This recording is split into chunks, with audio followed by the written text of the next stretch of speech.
बिस्मिल्लाहिर्रहमानिर्रहीम। अस्सलाम वालेकुम डियर स्टूडेंट्स, कैसे हैं आप। हमारा आज का जो टॉपिक है वो हमने एक शुरू किया है सिंध का जो एक पास्ट पेपर ऑब्जेक्टिव का शुरू किया हुआ है, उसका आज पार्ट 3 है। पार्ट ए के अंदर हमने पहले 16 MCQs, पार्ट बी के अंदर दूसरे 16 MCQs और आज पार्ट 3 के अंदर जो रिमेनिंग हमारे 18 MCQs है वो हम पूरे करेंगे। और इस तरह करके हमारा जो MCQs का एक पेपर है वो कंप्लीट हो जाएगा और उसके बाद हम इंशाल्लाह फर्दर अपनी तैयारी को आगे बढ़ाएंगे। तो हम आते भी पहले क्वेश्चन की तरफ कि photocopy of the original postmortem report. एक चीज़ जहन में रख लें, फोटोकॉपी, जब वर्ड फोटोकॉपी आता है तो फोटोकॉपी का मतलब क्या होता है। फोटोकॉपी का मतलब होता है कि हमेशा आपकी जो फोटोकॉपी होगी, फोटोकॉपी क्या होगी, फोटोकॉपी हमेशा सेकेंडरी होती है। फोटोकॉपी कभी भी प्राइमरी नहीं हो सकती। तो जब यहाँ पर वर्ड आ गया फोटोकॉपी का तो इसका मतलब क्या होगा कि फोटोकॉपी है तो डेफिनेटली ये कौन सा डॉक्यूमेंट होगा, ये सेकेंडरी एविडेंस होगा। कभी भी इसको हम प्राइमरी नहीं कहेंगे। अगर पब्लिक और प्राइवेट की बात आएगी तो वो फिर आगे फर्दर देखा जाएगा कि ये कौन सा डॉक्यूमेंट है। बट प्राइमरी और सेकेंडरी की जब बात करते हैं तो ये ओरिजिनल नहीं है, ये सेकेंडरी एविडेंस है कोई भी जो फोटोकॉपी है। प्रीवियस गुड करेक्टर, अब यहाँ पर करेक्टर 4 किस्म का होता है। कौन सा? गुड और bad. Good in civil, bad in civil, good in criminal, bad in criminal. 4 किस्म का करेक्टर है जो कि किस सेक्शन के अंदर है, हमारे सेक्शन 66, 67, 68 कानून शहादत ऑर्डर, उसके अंदर ये बयान किया गया है। 66 तो सिंपल किस्सा ख़त्म करता है। एक बात अभी मैं आपको यहाँ पे छोटी सी चीज़ बता दूं कि सिर्फ और सिर्फ जो प्रीवियस गुड करेक्टर, सिर्फ प्रीवियस गुड ये रेलेवेंट, बाकी सारे इररेलेवेंट। मतलब previous bad irrelevant in criminal, previous bad irrelevant in civil, previous good irrelevant in civil. अगर करेक्टर में कुछ रेलेवेंट है तो only and only previous good character जो है वो रेलेवेंट है। और वो भी कहां पर रेलेवेंट है, वो रेलेवेंट है इन द क्रिमिनल केसेस। किस सेक्शन के तहत? तो ये क्या है, रेलेवेंट है। और कौन सा सेक्शन? अंडर सेक्शन नहीं आएगा, अंडर आर्टिकल 67 ऑफ कानून शहादत ऑर्डर। 66 किसके रिलेटेड है? 66 बताता है कि जो सिविल के अंदर जो करेक्टर होता है, चाहे गुड हो चाहे बैड हो, वो क्या होता है, इररेलेवेंट होता है। और 68 क्या बताता है? वो कहता है कि जो प्रीवियस बैड करेक्टर है जनरली क्रिमिनल में इररेलेवेंट होता है, लेकिन रिप्लाई देते वक्त वो रेलेवेंट हो जाता है। तो जो previous bad character in criminal है वो जनरली तो इररेलेवेंट है, लेकिन जवाब देते हुए क्या हो जाएगा, रेलेवेंट हो जाएगा। ये चीज़ आपने जहन में रखनी है। Person is defined under section 611।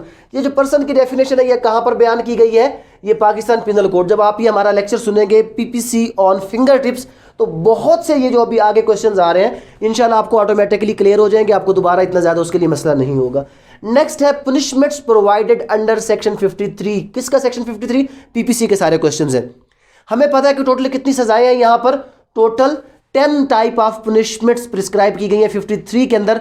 कौन कौन सी? सबसे पहला किसास है, किसास के बाद दियत है, दियत के बाद अर्श है, अर्श के बाद क्या है, दमन या जमन है। फिर उसके बाद क्या है, ताजीर है, ताजीर के बाद डेथ सेंटेंस है, डेथ सेंटेंस के बाद लाइफ इम्प्रिजनमेंट है, फिर सिंपल इम्प्रिजनमेंट है, फिर फोरफीचर ऑफ प्रॉपर्टी है और फिर आखिर पे आ जाता है फाइन।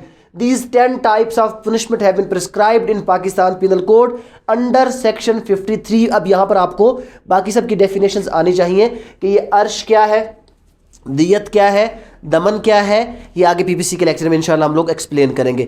और यहाँ से 53 से आप आगे भी चले जाए कि 54, 55 क्या है, इसमें 55A ये क्या है, ये पावर ऑफ पार्डन है।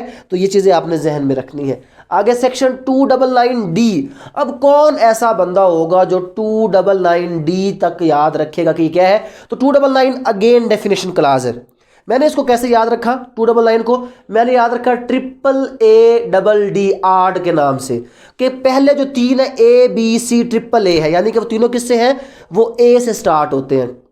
और उसके बाद क्या है, उसके बाद अगले 2 जो है वो D से स्टार्ट होते हैं। तो A वाले को छोड़ देते उसमें अर्श आ जाएगा और इस तरह की बाकी चीज़ें आ जाएंगी। लेकिन हम किस पे चले जाते हैं, हम चले जाते हैं D पर। तो D पहला किसके लिए है, दमन के लिए, और अगला दियत के लिए। तो जो D पहला है ये किसके लिए है, ये दमन के लिए।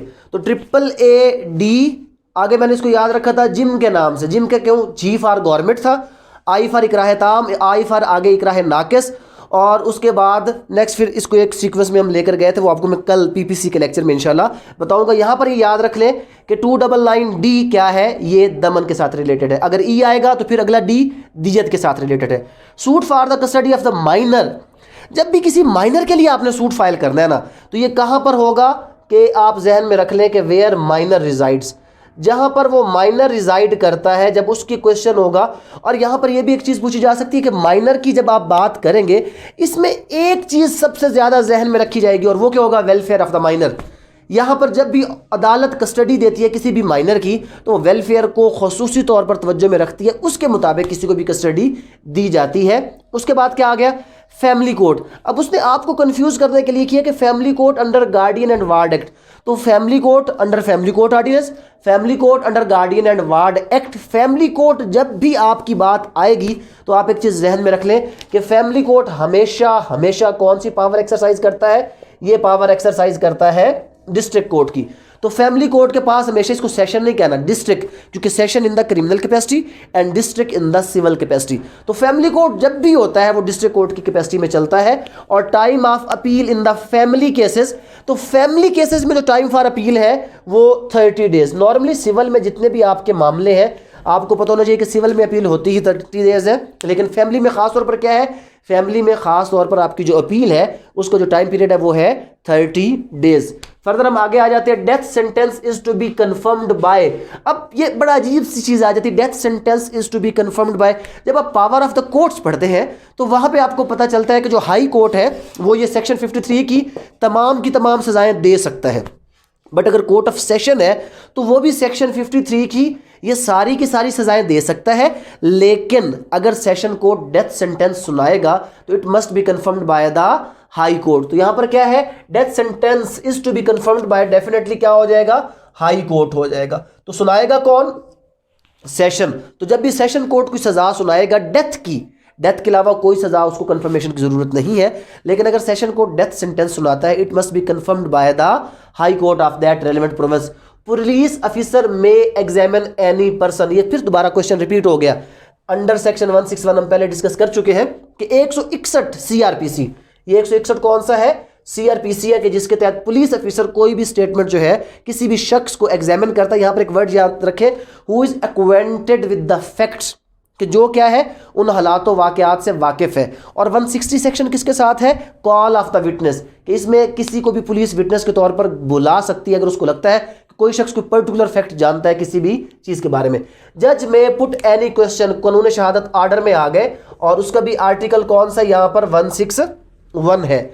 आर्टिकल 161 के तहत क्या चीज़ है कानून शहादत आर्डर के अंदर, कि आपका जो जज है वो कोई भी सवाल जो है वो पूछ सकता है। किससे पूछ सकता है, वो कोई भी सवाल पूछ सकता है किसी भी पार्टी टू द सूट से, या उसके अलावा किसी भी विटनेस से उसका री एग्जामिनेशन कर सकता है। कुछ भी क्वेश्चन अगर वो समझता है, वैसे तो जनरली क्या है, जनरली तो आपको ये पता है कि जो जज होता है उसकी आंखों पर पट्टी है, जो आपकी देवी है जस्टिस की उसकी आंखों पर पट्टी है कि जज शुड बी न्यूट्रल, जज को सिर्फ दोनों पार्टी को एडजुडिकेट करना चाहिए और उसके मुताबिक चलना चाहिए। But 161 empowers the judge to ask any question, अगर वो समझता है कि to meet the ends of justice ये क्वेश्चन नेसेसरी है इसका पूछना। उसके बाद suit for dispute in defendants only, ये जहन में रख ले, ये कौन सा होता है, ये इंटर प्लीडर सूट होता है। इंटर प्लीडर सूट कौन से होते हैं, इंटर प्लीडर सूट ऐसे होते हैं कि मैंने क्या करना है, मैंने एक फर्म के पैसे देने हैं, और फर्म में कितने बंदे हैं, फर्म में 2 बंदे हैं, ए है और बी है, और मैं कौन हूं, उमर। मैंने इस फर्म को पैसे देने हैं, लेकिन इनकी पार्टनरशिप में मसला आ जाता है, कोई इश्यू बनता है, पार्टनरशिप टूटने पे आ जाती है, टूट गई है, या फिर अब मुझसे ए भी पैसे मांग रहा है और बी भी पैसे मांग रहा है। ए कहता है मुझे पैसे दो, बी कहता है मुझे पैसे दो। अब मैं परेशान हो जाता हूं, अगर मैं ए को पैसे देता हूं तो कल को बी मेरे खिलाफ हो सकता है मुकदमा कर दे, अगर बी को पैसे देता हूं तो हो सकता है कल मेरे खिलाफ ए मुकदमा कर दे।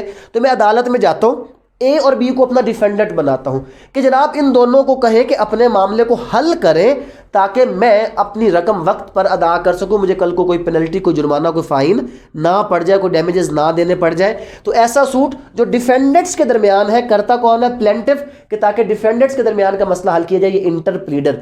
इसमें अक्सर लोग मिक्स करते हैं इंटरमेडलर। इंटरमेडलर क्या है, सीपीसी सेक्शन 2 सब सेक्शन 11 के अंदर लीगल रिप्रेजेंटेटिव की एक बात की गई है।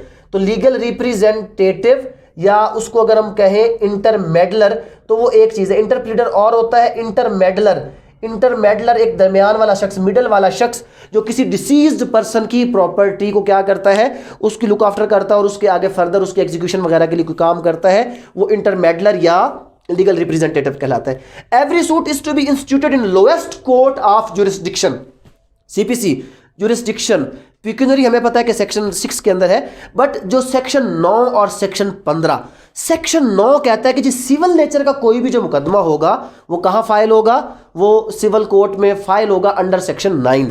और सेक्शन 15 ये कहता है कि जी आप ऐसा करें, अब हमें पता है कि हमारा जो हाई कोर्ट है वो कोई भी मुकदमा सिविल ट्रायल चला सकता है, बट हमने उसके लिए एक लिमिट कराची में क्या रखी, 1.5 करोड़, कि 1.5 करोड़ से कम मुकदमा होगा तो वो नीचे चलेगा और ऊपर होगा तो हाई कोर्ट में चलेगा। तो क्या इसका मतलब है हाई कोर्ट 1 करोड़ का मुकदमा नहीं सुन सकता? सुन सकता है, हाई कोर्ट 1 करोड़ का मुकदमा सुन सकता है, लेकिन वो इस वजह से नहीं सुनता क्योंकि सेक्शन जो 15 है ये बार नहीं लगाता, ये एक लिमिट डिफाइन करता है ताकि ये जो आपका जस्टिस का एक प्रोसेस है ये स्मूथली चले और जो हमारे सुपीरियर कोर्ट्स है वो ओवरबर्डन ना हो जाए। तो every suit shall be instituted in the lowest competent court. अगर 1 लाख से कम का मामला है तो सिविल जज ग्रेड 3 के पास जाने दे, उससे ऊपर है तो ग्रेड 2 के पास, उससे ऊपर है तो ग्रेड 1 के पास जाएगा। और सिर्फ कराची के लिए अगर मामला 1.5 करोड़ से ज्यादा तो डायरेक्टली हाई कोर्ट, अदरवाइज बाकी जो प्रोविंसेस है वहां पर मामला 2 अरब 2 खरब का भी होगा तो वो आपके सिविल जज 1 के पास लगाया जाएगा, उसकी अनलिमिटेड पिक्यूनरी जुरिस्डिक्शन होती है। तो ये कौन सा है, ये है सेक्शन 15 किसका, सीपीसी का, जो हमें इसके बारे में बताता है। टर्म क्रिमिनल कोर्ट, यार इसमें अभी कोई आप एक कॉमन सेंस भी यूज करें, उसमें क्यूएसओ लिखा हुआ कुछ और, तो क्रिमिनल कोर्ट क्या होगा, ये डेफिनेटली किसमें होगा, ये कोड ऑफ क्रिमिनल प्रोसीजर में होगा। सिविल प्रोसीजर में तो इसका जिक्र हो नहीं सकता, लिहाजा ये कोड ऑफ क्रिमिनल प्रोसीजर में चला गया। एग्जीक्यूशन ऑफ सूट, मैंने सीपीसी के एक detailed lecture CPC on finger tips आप लोगों को दिया हुआ है, वहां से आपको ये सारे के सारे जो ऑर्डर्स है ऑलमोस्ट 21 22 तक मैंने कंटिन्यूस कंसेक्टिव सारे ऑर्डर्स आपको एक लेक्चर में कवर किए थे। तो ऑर्डर 21 किसके साथ डील करता है, ऑर्डर 21 डील करता है एग्जीक्यूशन ऑफ सूट या एग्जीक्यूशन ऑफ डिक्री के साथ। अब फर्दर आपने क्या देखना है इसके अंदर, आगे आपने देखना है ऑर्डर 21 तो हो गया, इसका रूल 30 32 34 36 37 38 कि जहां पर मनी डिक्री के लिए क्या होगा, कंजुगल राइट्स के लिए क्या होगा, तो वो चीजें आपने फर्दर अभी देखनी है, टच करनी है। नेक्स्ट क्वेश्चन है किसास एंड दियत ऑर्डिनेंस। अब यहां पे बंदा कंफ्यूज होता है, किसास एंड दियत हमारे जहन में फौरन जाता है ज़ियाउल हक, बट नहीं, ज़ियाउल हक के जाने के बाद 1990 के अंदर क्या हुआ था, जो इसहाक खान साहब थे, क्योंकि जब बात आती है ऑर्डिनेंस तो किसने दिया होगा, आपके प्रेसिडेंट ने दिया होगा।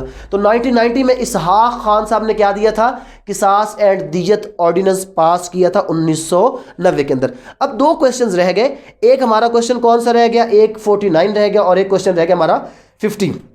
49 क्या कहता है, क्वेश्चन नंबर हमारा 49 यहां पर लिख देते हैं।